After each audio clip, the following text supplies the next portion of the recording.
This title is narrated with virtual voice, computer-generated narration for audiobooks. Music Theory for Electronic Music Producers by J. Anthony Allen.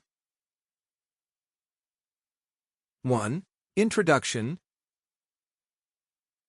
Music theory is the green vegetable of electronic music. You know that it's good for you. You know that it will make you a better producer.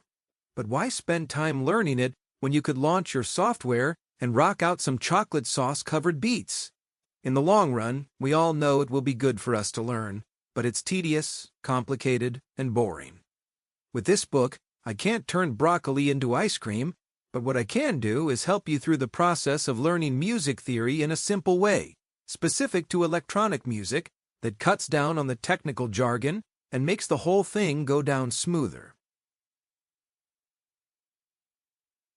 1.1. What is music theory? Simply put, music theory is knowing what notes are going to sound good together in context. Let's pick that sentence apart a bit. Music theory is knowing. What we want to be able to use music theory for is predicting, while we are in the moment of producing, what our options are.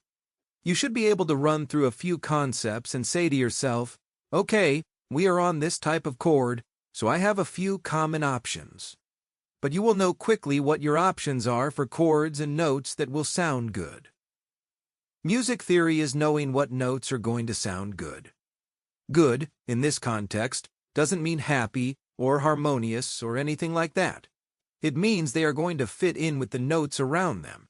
They might be dissonant, abrasive notes, but if that is what our track is all about, then that is what we want.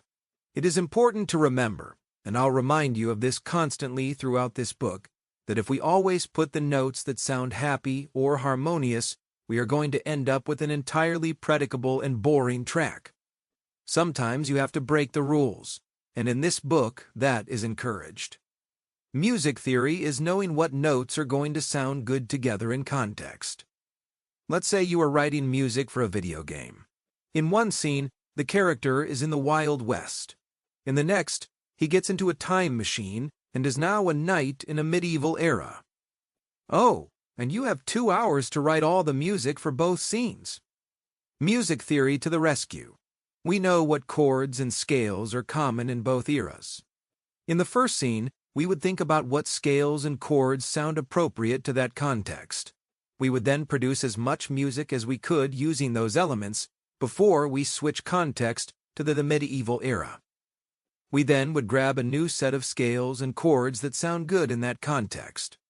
You still have a lot of creative work to do, but you've skipped ahead on all the exploring of sounds that you would have done if you didn't know that both of those eras have a set of chords and scales you can use to quickly make the listener feel like the music is in context. 1.2.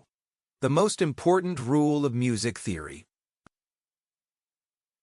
I approach music theory from the perspective of a composer and producer, not as an academic music theoretician. The rules that we will cover in this book have been around for centuries, and they tend to work well for making good, sounding music. But music is a constant evolution of experimentation and rule-breaking. As a producer, when I talk about music theory, I have one rule on this that I insist you keep in mind while using music theory. Rule number 1. Don't let music theory be a bully. Your ear always wins. I often have students come to me with a partially completed track and tell me that they came up with a chord progression they liked, but it didn't make sense, so they changed it. This makes me cry a little bit. It didn't make sense. If it sounded good to you, then it made sense. You are letting music theory tell you how you should write your track, and that is not the role of music theory. Your ear always wins. If it sounds good to you, then go with it. Break the rules. Make your own theory. It is, after all, just a theory. Music theory gives us clues and guidance while we are writing and helps us to know what will sound good. But it should never be in the driver's seat when you are in your creative mode. Let it be the navigator, but don't be afraid to make your own roads. Innovative music always comes with the risk of driving off. To keep listening to this audiobook for free, click the link in the description. It will take you to a free Audible trial where you can listen to this and many other books for free for 30 days.